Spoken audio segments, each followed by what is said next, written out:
All right. Hello, everyone. Welcome back to day 3 of Finesse Media's Music and Tech Summit. My name is Marley, and I will be one of your hosts for today. I'm so happy to see all your avatars again. Today, we will be having some really forward-thinking conversations on innovations in live music, the future of music distribution, and new studio technologies. We also have a closing keynote from Senior Vice President of A&R at Def Jam Records, Marissa Pizarro. Also, don't want to let you forget to network with the people in Decentraland. So type in the chat where they can find you, your handles, your socials, and continue these conversations outside of the event today. Also, if you haven't already, Festival Land has gifted every single event attendee with a free NFT. All you have to do is sign into Decentraland using your crypto wallet and go to the left-hand side of the stage where you will see a Pope machine. You can pick up your free NFT. Also, before closing out, I want to give a huge thank you to Vivo, Chaotica, and of course, Festival Land for helping make this event possible. And now I will pass the mic on to your first panelist of the day, Abby Martinez, to start the Innovations in Live Music panel. See you soon. Hello, everyone. My name is Abby Martinez, and I am a music journalist lead and event coordinator for Finesse Media. And like Marley said, I am your host for the Innovations in Live Music panel. And so we'll be talking about all the new tech that's happening within the live events music industry and how they're going to change the business. So some of the things we'll be talking about is like virtual concerts and RFID wristbands and a lot more. So everyone, I encourage you all to take notes because we are going to be learning about some really cool stuff today. And so I will introduce our panelists right now. We have John Hannon from SYNOMETRIX. This company specializes in RFID wristbands. Hello, John. We also have Adam Sidwell from Future House Family. The companies included under Future House Families, Future House Studios, and Future House Publishing. We also have Nicole Carson, who's a touring manager for on-location experiences. We have Ivan from Stipe, and we also have Candace from Live Out Live. She's also the CEO and founder. So hello, everyone. How are y'all feeling? Feeling good. Hi. Thanks for having me. Happy to be here. Let's all wave to everyone in Decentraland. Nice to see you in Decentraland. Sweet. Nice to see you, everybody. In the metaverse. Well, welcome panelists and hello to everyone in Decentraland once again. We are gonna start off with an introduction and then an interview portion, and then we have an audience Q&A at the end. So let's get started, and we are gonna go around and have everyone introduce themselves. And so let's have John, you can go first and tell us about you and what you do and what your company does. So start us off, John. Thanks, Abby. Good morning. I'm the founder of SYNOMETRIX, which is an RFID company specialized in wristband technology and other RFID applications. I'm also the co-founder of a company called SYNOPOD, which makes these LED wristbands and pods for concerts and events that can be fully branded. And both of my businesses provide wearables that are used in the concert, sports, and event space. Awesome. Nicole, go ahead. All right. Hi, I'm Nicole. I'm a tour manager currently. And before that, I worked as a production manager and an event producer for about 10 years. I've worked in large stadiums around LA. I also work in the sports, TV, and broadcasting side here in the studio. So been around a lot of the industry, seen a lot in live events. And I'm excited to talk about touring and production and events because it's what I love the most. So happy to be here. Sweet. All right, Candace, go for it. Hi, I'm Candace Newman. I am the CEO and founder of Live Out Live. Live Out Live is inspired by my career and journey in the live music industry as a woman of color in particular. I previously worked at Live Nation for over a decade where I booked national tours and global tours for some of your favorite artists. And now I am in a new wave of my life and career and endeavor in the live music space, where I am operating independently, where I'm providing not only access and resources for the next generation of diverse leaders in the live music industry, but also just creating a pipeline and opportunities that's going to set them up for the future. So I am excited to be here. I'm excited to share on this panel and to get to know you guys a little bit better later on. Thank you. Love to hear it. All right, Ivan, you can go for it. Hey, good morning, everybody. My name is Ivan. I work for Stipe, which is a company which we are in the business of virtual effects. We started off around 10 years ago, first in the TV industry, doing live shows like election shows, sports shows. Over the years, we moved also into the film industry and also live music industry. So our end goal is to provide virtual effects like augmented reality, virtual concerts. And particularly what we do is the tracking part. So we track the cameras, which is what you need to pull off all these virtual effects. Sweet. All right, Adam, go for it. My name is Adam Sidwell. I am the founder and the head of studio of Future House Studios. And we do all sorts of things from augmented reality to virtual reality and AAA games. And in particular, what's of interest to this group is that we provided a lot of content for Wave, which is the concert company that does virtual entertainment. And we provided a lot of content for the Justin Bieber virtual concert that just dropped last month, The Weeknd, Lindsey Sterling, John Legend, Alice in Wonderland, Pentakill, and a number of other concerts. We create 3D assets, animation, VFX, texturing, lighting, storyboarding, concepting, and all sorts of things. We also were recently involved in creating animation for a Sonic the Hedgehog and Steve Aoki concert, virtual concert, which was really cool that you could see in 360 video and headset on YouTube. And that's some of what we do. Nice. I hear your name dropping. Awesome. But love I can't help it. I can't help it. I love these things we're making. It's just so fun. Of course, and it's really cool to hear. So let's start off this interview portion with a really special question. What is everyone's favorite all-time song? Let's go for Candace. How about you? I would go first. I obviously love music and I have a ton of all-time favorite songs, but I'm going to go with like one of my favorite artists, and that's Michael Jackson. And I'm just going to say Man in the Mirror. How about that? It's just a reflective song. It's one that I think we can all relate to. Michael Jackson is and was the king of pop and has set a standard in music. So I'm going to go with that. Classic. Ivan, how about you? I'm going to have to go with Andrea Bocelli, an Italian singer. Actually, I do singing in my free time, and I love this guy. So this song would be Con te partiro, or Time to Say Goodbye.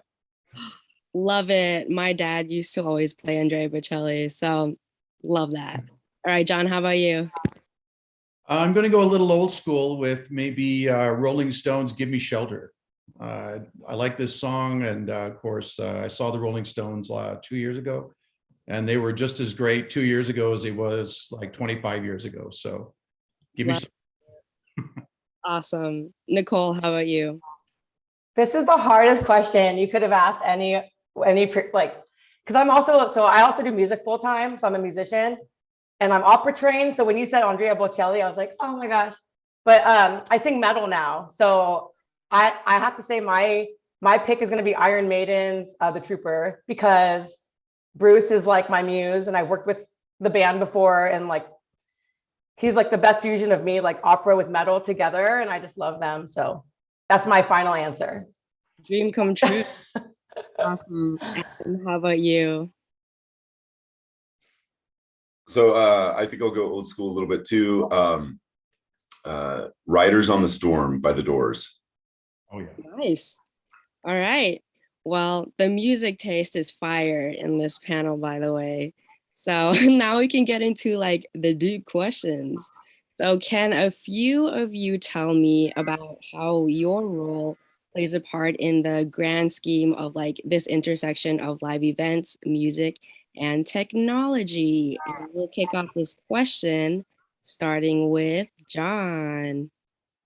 Thanks, Abby. So as I mentioned, RFID is my business, and a lot of people think RFID is a kind of new technology, but in fact, this technology has been around for decades.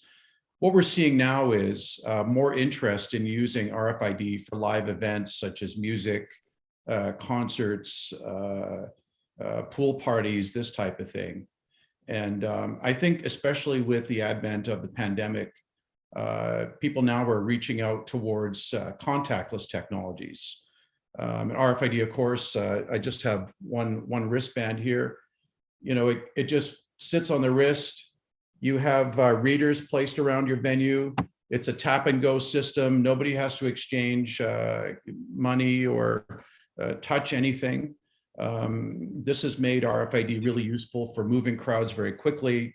It also has downstream applications in payments and also data collection, as well as event management on the day. So I feel RFID now is becoming more of a thing in the music space, and I'm hoping that my company can start to participate in that.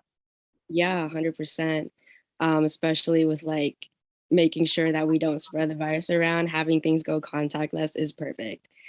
So let's go with Nicole. What is your answer? Sure. So when I've done a lot of live, like my whole background was live concerts, live events. So when COVID happened and live events went away, I know for me, a lot of my network is, the music industry. So artists, bands couldn't play, couldn't tour. So everyone shifted to live streaming and using different platforms. Twitch became a really big platform, I know, over the pandemic, and a lot of my friends started creating content on Twitch. And so now when live events are coming back, we see this fusion of this technology of like live streaming at shows, our partners coming onto site to activate, live streaming like booths, right? So the bands can go live stream after their set, before their set, a fusion of partnership between, companies like Twitch with a lot of those big festivals that we're doing with DWP and a lot of other clients and promoters to come together and have booths to have artists come and live stream. So that's kind of what I'm seeing right now, especially like touring, and, we're having to fuse a lot of these activations together, which I think is really innovative. And I love the fact that bands are now building like this whole new brand on platforms that are live streamed. I think it's really cool. I have to do it. I'm like slow to the party, but I think it's a really interesting pivot at big festivals, because I've been going to a lot of shows, a lot of festivals. My tours are kicking up next year for these major artists. And so you're seeing this fusion of live streaming on site, companies like, a lot of my friends do like live streaming on site with the concert promoters. So you'll see this fusion of like the band's live streaming on their platform, and you have a concert going on for people in person. So it's really, really cool. So that's what I've seen so far in the coming back to live concerts, is this fusion of that live with live stream together. For sure, live streaming is the place to be. And so let's have one more person answer this question, and let's go for Candace. Thank you.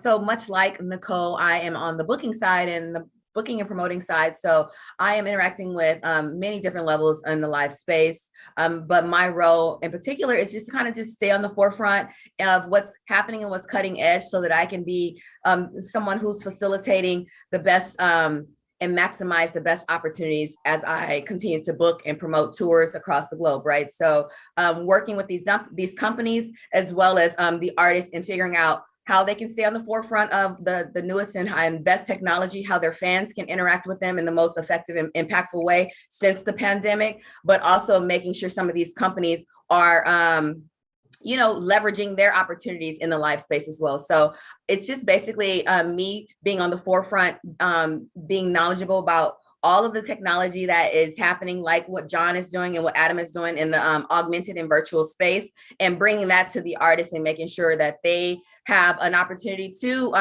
interface in the technology space, but with their fans as well, and just kind of staying on the forefront of that. So it's my responsibility to make sure that these two pieces meet and continue to grow and thrive in the new world that we have in the live concert space. Absolutely. And so now we're going to move on to our next question, which is, why are you interested in music and technology? And I feel like, Ivan, you have a great answer for this. So pretty much we are open to anybody who wants to spice up their shows. You know, we do these virtual effects for 10 years now. Like I said, we did it in TV, we are doing it in film production, and also for live concerts and live shows. I'm gonna do also some name dropping now. Like we did some things with Madonna for Billboard Music Awards. We did some things for MTV Video Music Awards. So whoever wants to like give some extra eye candy to their shows, we can make it happen with virtual effects, specifically with our part, which is tracking the cameras, tracking the dancers, for example. Yeah, this gives you freedom to incorporate this really, really nice virtual stuff. Yeah, and Ivan, you also worked at BTS, the tracking systems, Yeah. right? And so True. Name drop in there. All right. Yeah. Adam, how about you? So I think I guess let me understand the question. It's how are we feeling like we're seeing the innovations in coming together? Is that what you're looking for here, or you can restate that better for me? Yeah, so like the question was like, why are you interested in music and technology? And because like you work with virtual like concerts, digital experiences, I want to know like, why are you interested in these spaces specifically? Because like live events has been like shifting into the virtual world. And so, Okay. yeah, so go for it. So, okay. So I love this question because I feel like the way we're at another technological cusp here with the ability for us to enter this metaverse that is becoming prolific, that we all can dive into. And what it is it's allowing people to participate in the concerts in a way that they never have before. So one of the things that I really enjoyed as we were working with Wave on things is how they developed in their concerts this interactivity. When you're inside that Justin Bieber concert or inside that Weekend concert, viewers can press buttons to interact and send Justin love, or make decisions that will affect the outcome of the concert, or have their faces in the cameras up, on a live cam up behind the performer as he speaks to them. So this is something that I'm so interested in because what we're seeing is the ability for people to participate in concerts in a new way that they never have before. If we go all the way back to TV or movies, it's like a director presents something on a screen and he shows you what it is and you watch it. And the same with most concerts, right? People are there, they're watching the performer on stage, and their interaction is limited to the cheering or maybe the signs they hold up. But now with all the technology that we can have people actually affect the outcome of the concert and participate in new ways as a crowd, connecting to our phones, or whether it's a virtual concert or a real concert, people being able to make decisions, press buttons, affect the outcome. Like, this is fascinating to me, especially coming from a games area and coming from a place where I'd love for us to connect with those performers more and for audiences to be able to do so. Yeah, 100%. There's a lot of different ways that we can utilize virtual experiences, even though it's just like through a screen. We can do so much more than just like watching through a screen. So that's really great to hear. And so now I want to know, like, what has been the most innovative thing that you've seen implemented into the live event space, and like, how are they changing the business? And so let's go for Candace. You said, how is technology changing the live space?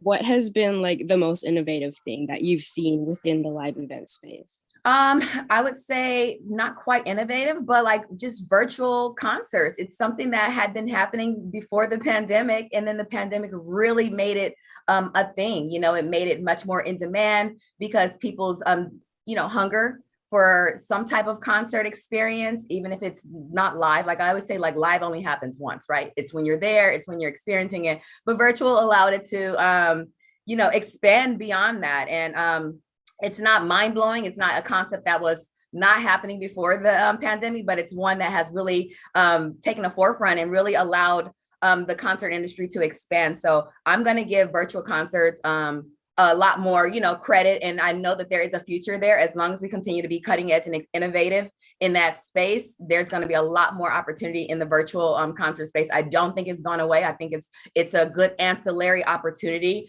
for the actual live concert experience. There are live streaming that's going to be a good, that allows for good ancillary opportunities. There's merchandise that can be purchased online that the fan is not, you know, physically there to purchase. So I'm going to just say virtual concerts, even though, like I said, it's not a brand new concept. It's one that is on the forefront of doing some really great things. And that allows us in all of our space in a technological world to dig deep, to be innovative, to be cutting edge, to do much more. And that is when it comes to every aspect of the concert industry. Like ticketing is going to change because of virtual concerts. The virtual reality and the augmented experiences have been changed because of virtual concerts. So that's basically my answer. I think that, like I said, I could list so many different aspects of it, but it's the virtual concert experience that's on the cusp of doing really great things to expand the live concert experience. So, yeah, its popularity like skyrocketed during the pandemic. So like you said, I don't see it going away anytime soon. All right, Nicole, what has been the most innovative thing that you have seen in the live event space? You know what's interesting is I've seen a lot of bands use apps, so different apps to create these unique experiences at concerts.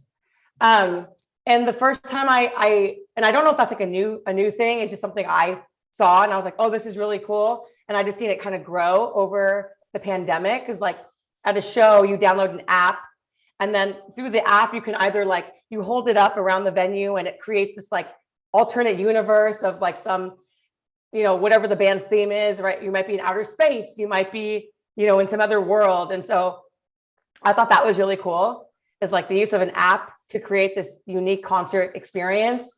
And I know Wave was mentioned. I thought that was really, really cool. I've seen a couple Wave concerts because I've worked with a couple of those same artists as Adam. So I think that was really like a unique, whoa, what is this? You know, it's just like the new virtual space for concerts. And then it kept growing, and now it's only going to blow up, I think, even more.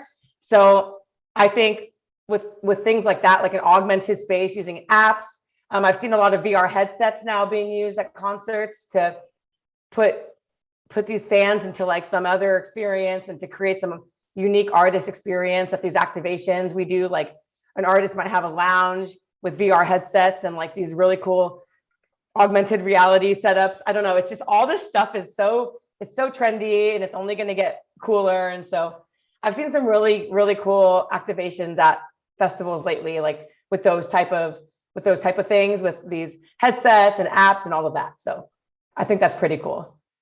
Sweet. And like speaking of wearable technology, I think John, you can speak on like RFID wristbands. So tell us more about how they work and like what they do and how they enhance an event goer's experience. Okay, so I think one of the advantages of RFID wristbands versus phone-based ticketing is that it creates a seamless experience for the event goer. And your phone can run out of battery, but your RFID wristband will never run out of battery.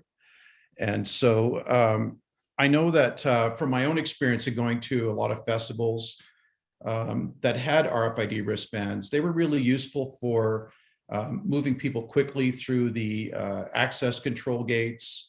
I suspect that the event owners got some downstream marketing data that they could use to promote next events.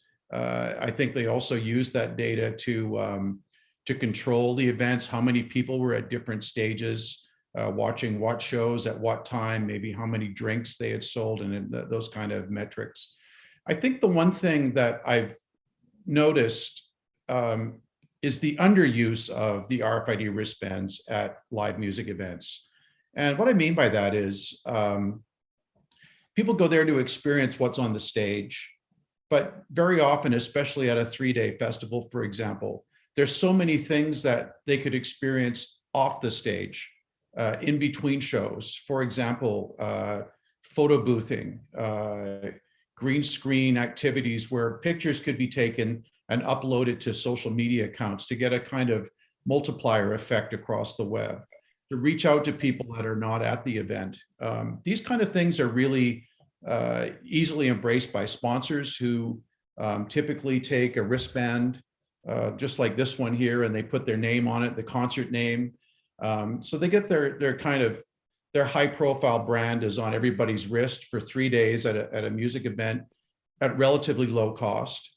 I think the other thing that is going to be super interesting is our new LED wristband that's also RFID enabled. It can be, and it's also highly brandable. And our idea for this is that fans should become more invested in the live music event. And so what I mean by that is the festival promoters can actually sell these devices to the people at festivals for, let's say, $20. And the fans can wear them in front of the stage when they go to like stage 1, stage 2, stage 3, whatever band they want to see. And because they're DMX controlled, these can turn into an amazing light show that the concert promoter doesn't have to pay for. And the event goer gets this as a piece of kind of event swag for like $20. It's kind of like the new t-shirt. And they could probably use it at different events, provided that the DMX system there is the same. And so I feel like there's a lot of, I'm listening to all this great stuff, VR and all that, which is amazing. But I still think there's a ton of space at live events to use RFID and LED technology to really kind of make it even more special for the people that are attending. Nice. And so we talked about wearable technology. So thank you for that, John.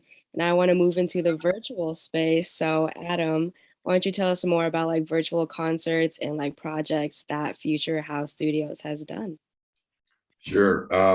So we were heavily involved in the recent Justin Bieber virtual concert, which I think is really interesting because the interactivity level was at an all-new high. And Wave has this awesome platform where they've built this out and the relationships with the artists. And so our job was to build the environments, do camera animation, storyboard, concept art, all sorts of things to help bring all the content of that world into play. And what I think is really compelling about those types of virtual concerts are that you can have the stage be anything. Justin was standing on the hood of a car, his ride as he rolled down the street of the city with the crowds around him. He's not limited to a physical stage that's 20 feet by 20 feet. There's all sorts of things that can go on. Essentially, think of living a music video live with that performer. That's really what's cool, because he can appear on the beach or in a field of poppies, and that those things can transform and move.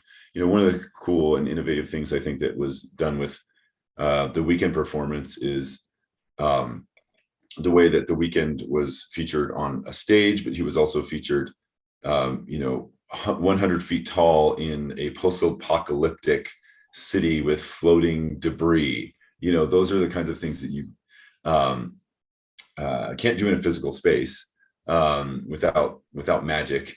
And this is the magic that can happen when we innovate the sets of where these concerts take place.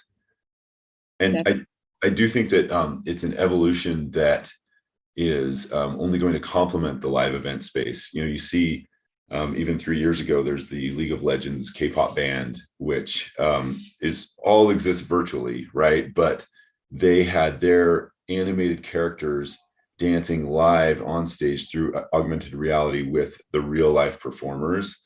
And the fans just went nuts, right? And so you had to see that through your phone, or you had to see that through cameras, but it's really cool, the blending of technology that we have. And so imagine this metaverse is going to be here physically with us as we go to these concerts, and it's just going to get really wild. So everybody buckle up. Yep, I'm ready. I'm ready I'm for ready. And speaking of cameras, we can now dive into like camera tracking, and I can go ahead and like speak on what Stipe does. Yeah, so our work ties closely to what I understand Adam is doing. So both of our end goals is to provide like really interesting virtual experience, but we are specifically focused on the tracking part. So let me explain briefly the problem that we solve. So in order to blend the real stuff, like a real performer, with the virtual set, we need to achieve that as the cameras are moving. So obviously, if the camera is moving, you will see the performer from different angles. So what we want to achieve is that the virtual stuff also behaves the same as the real stuff. So if I'm aiming at you from this side and I move the camera to this side, so all the virtual stuff that surrounds you should behave exactly naturally like it would if it was actually shot, if it was real. So, and we have different approaches how to track cameras in different scenarios. But our goal from our company is to know in each millisecond where the camera is, which way it's pointing, how far it's zoomed in, what is the level of focus, and other details. And then we send this data to oftentimes other companies which render this and blend the real world and the virtual world together. Yeah, it's amazing.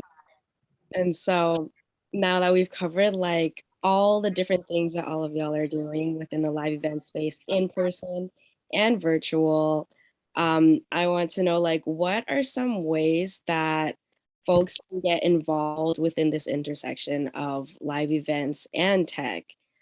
So for those that are like new and don't know how to get started, what are some steps that they can take? And Nicole, why don't you kick off this question? Sure. I also want to add, because I thought about this, the usage of drones, I'm noticing is also becoming a big thing in concerts. And so I want to say drones because it was going to drive me crazy if I didn't say it before we moved on. So drones. I know, right? That's how my brain works. I'm like, oh, I have to say that. But I honestly feel like for me, it was kind of a new thing too, right? It's like virtual wasn't like the forefront. It was all about live events, right? So I think for me, like I just started attending, like as if I was a fan, right? So I'm speaking from like a fan perspective, to start attending these virtual concerts. If you see your favorite artist, like with Wave is a great example, because if you see an artist doing a virtual concert or like, some sort of event in this augmented reality type of space, attend the concert, like check it out, see what you think of it. I always told myself I'm only a live type of person. I love the lights, I love the smells, I love the sounds and all the feeling you get from a live event. But then pivoting to more like of these live concerts, but they're like on your computer. You're watching your favorite artist perform through a different type of space. Just start attending the concerts, right? Check out these new trends. Like there's a lot of different platforms you can read about these virtual spaces for like keeping up with trends, right? Like go on, even like stuff like TikTok. I know it sounds silly, but go on TikTok, check out Instagram, go on Twitch. What are people talking about? Because there's always conversations about what's trending. So I think it's just like immerse yourselves in these platforms, talking about what's coming up in terms of like the virtual space of shows, attend some virtual concerts. If you're at a festival and you see someone live streaming, if you see some unique experience that the festival has, whatever is a green screen experience or something, go try it and go check it out, right? It's the only way to really get involved and learn about what's coming up. So I would say just get in there and try and educate yourself as much as you can and just go and try the experiences out yourself. Yeah, you really have to like immerse yourself into this space to like understand and like start learning about everything. So 100% agree. All right, Candace, do you have any advice? Yeah, so everything that Nicole said, but a few other additional practical ways to immerse yourself in this space is to attend conferences like this. Whenever you see experts in the live technological space talking about the advancements of it, you want to tune in, you want to, you know, lean into that. You want to read trades like Polestar and Billboard and innovative technology trades that really talk about the future of the live music industry, or even predictions of the future of the live music industry, so that, you know, you're ahead of the curve. So everything that Nicole said, but additional practical ways will be to lean into conferences and media entertainment panels and events such as this one, whether it's virtual or in person, and reading trades, of course, because that's ever evolving. That's constantly going to keep you up to date with information like a Polestar, a Billboard, any media-based trades, any Nielsen SoundScan trades, anything that's going to keep you on the forefront of the technology that's happening in the music space overall, but in live music specifically. Those are some key, you know, foundational ways to do that. Yes, and everyone out there in Decentraland, I hope that you're taking notes, because these are really good tips on how you can get involved. And so, John, do you have any advice? Oh, John, I think you are muted. There you Sorry go. about that. See, not so tech savvy like all the other panelists on here, right? But yeah, all of these things are really interesting. The VR, the drones, all the stuff that's being done. Just speaking about the RFID space, I think that just reaching out to people like my company and others that are participating in that space, that are selling the products, to find out what are the limitations of the technology, how can the technology be deployed, what the cost of the technology is to deploy it, and those types of things. There is a little bit of a learning curve that that goes with it, like all the other technologies as well. But there's tons of good people out there that can bring RFID and the other technologies, and even marry the two technologies, so that the event experience is more enriched and more experiential for the music fans. Nice. All right. And Ivan, do you have any advice?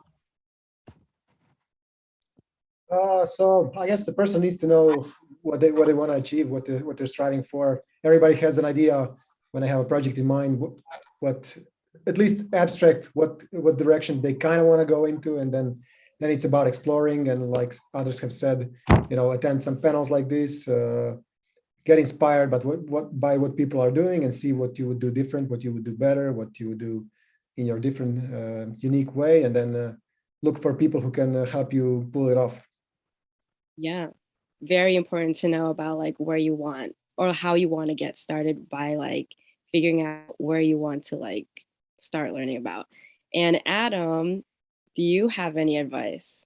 Sure. Well, you know, it is expensive to get into the space because of the technological lift that happens. But if you want to dabble in it, and you want to you know, put a toe in the water, feel the temperature, reach out. You know, I think Ivan or myself or other people can provide those services, and we can conceptualize with you on what sort of, you know, budget you have, or how you want to formulate this thing, because these things can be enormous or they can be small, depending upon, you know, the type of scope of what you want to create. But the best way is to sit down with somebody who is in the technology space there, and can talk you through like things that are possible, and dive into, you know, what would work for the particular artist that you are or that you're representing, to figure out like, okay, what could we do here on this particular budget? And so it's exciting because there are so many different ranges of things that you can do to dive in and make some blending of live events or technology, or make it completely virtual. So many possibilities, and so many things that haven't yet to be invented. And so you know, I think that's probably the best step is to reach out to someone who's in that space and is able to accomplish those kinds of things. Yeah, 100%. Something that has helped me personally is LinkedIn. That's how I was able to find like all of y'all, and I've been able to connect with all of y'all and like learn about all the spaces that you all are involved in. So LinkedIn is a place to be. And so we have one more question before we move into our audience Q&A. And so as live event spaces become accessible and available again, what do you hope to see from the live event spaces, live and like tech spaces? So this is really up to you on how you want to answer, because this live event space is so broad and there's so many things that we want to see, right? And so what are some things that you would like to see in the future? And we'll go for Nicole. That's a really hard question because it's just like, that could be like so many different answers. But like, for me personally, I'm just more curious to see like everything we've talked about in this panel. I'm just curious to see how all of that evolves into the future. Like headsets, these virtual concerts, these wristbands. I'm really curious about these wristbands now. I would love to like learn more about that side of it, because I just don't think about it. So I just want to see how all of this like evolves and how it's utilized in the future, because I think right now it might be like these things they're known, they're kind of growing slowly, right? But then now that it's a known fact, right? COVID changed the live event industry, and now we're going to be pivoting and shifting. And however that looks in a year, 2 years from now, I'm sure that everything we've talked about will be utilized, but in a really big scale, like probably just blown up into a bigger type of reality. So I'm just more curious to see everything we've talked about now and how it looks in like 2 years or a year. And like, how does that then evolve? Like everything that everyone on this panel does, how does that evolve then into like the next stage of, virtual with tech and live? Like there's going to be a whole new just the way this is going to look in 2-3 years is going to look different. So it's going to blow up. No doubt. Yeah. All right, Candace, how about you? Yeah, Nicole, I'm the same. I think it's great that you're thinking 1 or 2 years and not like the next 10 years. You're kind of thinking closer to, the experiences that we have, the ability to impact. So I can appreciate that. 2 things that I think beyond just the allowing some of these great technologies to enhance the experience of concert goers and artists is 2 things. One, a couple years ago, we did at Live Nation, we did a whole green festival for Billie Eilish. I would love to see that we are being innovative in the space of turning concerts and festivals into more of a green, energy saving, resource saving way, where we are impacting the economy and impacting the globe in a positive way. Another thing is which I don't know if it's being considered or not at this point, but after what happened at Astroworld, I would love to see maybe some of these the RFID wristbands or some of this new technology helping save lives. Maybe having something that reads the heart levels or monitor you in a way that you can call for help in need, right? So I would love to see that as we continue to evolve in the technological space within concerts, but ways to impact the globe in a positive way and to help save lives. I look forward to innovative ways in that way. Yeah, me too. And John, for wearable technology, what do you hope to see? Or it doesn't have to be like wearable technology. Well, just in terms of live events, which is what RFID would really be suited for. I think everybody is really ready to get out and have some fun and get past this awful pandemic that we've all suffered through. And I think we're going to suffer again with the Omicron wave that's hitting us. And I like the optimism of everybody, like in the 1 or 2 year time frame. I agree with that. I think we're not into this for 10 years, hopefully, but I think reflecting back on a lot of festivals that I've gone to and a lot of live music events and stadiums, it goes back to the sort of like, we'll call it the offstage experience. And so when I go to here in Vancouver, Rogers Arena to go see a major act, they have amazing concourses with tons of space, but all they're doing there is selling beer and hot dogs.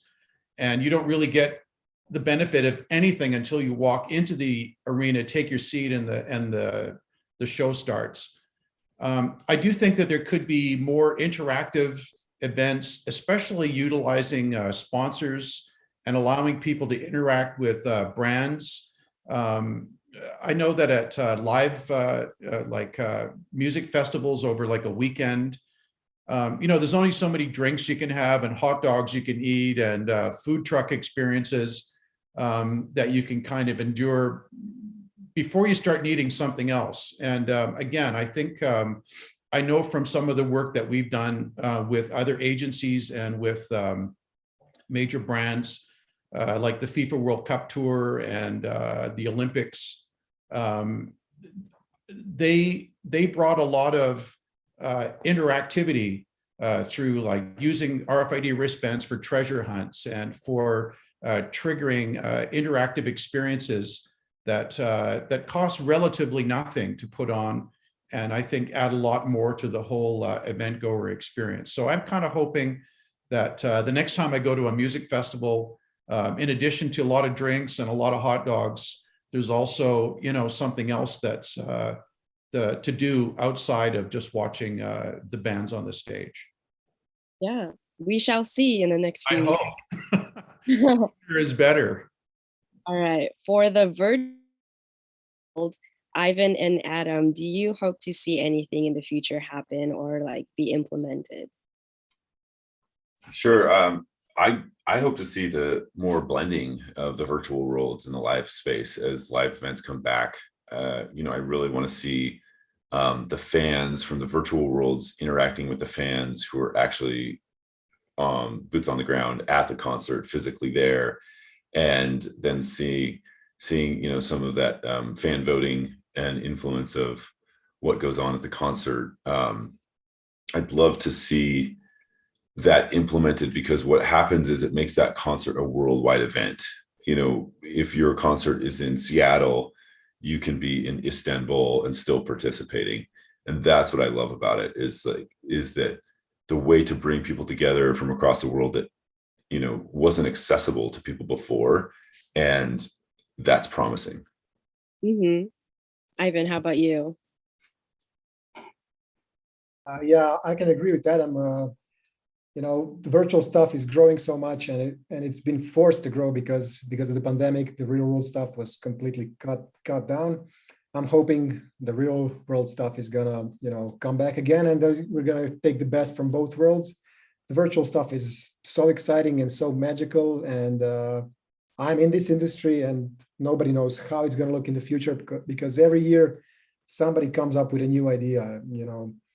Like I keep thinking that we're just waiting for more and more creative designers and creative teams to come up with how to use these virtual effects. So far, we've been seeing like virtual concerts, some really cool virtual worlds being made. And then like one Madonna performance included a couple of holograms. So it was like 3 Madonnas at the same stage. One was real, and a few were fakes. And then all this augmented reality stuff. So as time goes, more and more cool stuff pops up when somebody has a cool idea. So I don't know, it's just a magical world, but I'm hoping it's going to be combined with the real stuff. Oh yeah, and we'll see that in the next few years. Hopefully, there's a lot that we can do with technology and music in the live event space. All right, so now we're going to transition into the audience Q&A. We do have one question. So it is, what would be the ideal platform for performing to an audience that might not be so tech savvy? And is there like a medium for that? Adam or Ivan, would you be able to? Sure. If you're an audience member and you're not so tech savvy, I think that it's the responsibility and the lift of whoever's putting on the concert to make that just a clickable link, right? You can observe that from your iPad, from your web browser, from anything that just is either an app or it's a web page, and it's super easy to get into. One of the examples is when The Weeknd did his concert on TikTok. It was just you log on to TikTok, right? And then later that was viewable and is currently viewable with links on YouTube. But it's such that people don't have headsets right now. There's not a lot of people with like Quests, although that number is growing rapidly. And I think especially with Christmas coming up, there's going to be another wave of Quests that people open up on Christmas morning, and then that's going to bring us a whole new phase of users. But you can see how a lot of virtual concert companies have pivoted from going strictly in VR to being available on your mobile device or being available on a web page, because it's just more accessible. It's just easier for everyone to get into. Yeah, that's a great answer. All right, would anybody else be able to answer that? All right. Well, thank you for everyone being here today. That is all for our audience Q&A. That is all for the entire panel. If for all my panelists, if you had fun today in this panel, can you give me a woot woot? I was thinking this panel, between every one of us, we could produce the most amazing concert, you guys. Like, we got the production, we got everything here. We could just, let's all connect and let's do it. I'll handle the lighting. Yeah, I can do the production, I'll do the logistics, we can get the promoters, we got everything we got. We got it here. I love Let's do it. it. Well, thank you all again for being here today, for being part of the Innovations in Live Music panel. Thank you for providing really great answers and insight into like how all of us who are still new to this space can like take to. And so with that being said, I will now pass on the mic to Tammy, who will transition us to the next panel. All right, bye everyone. Bye Decentraland. Bye. Bye. Bye.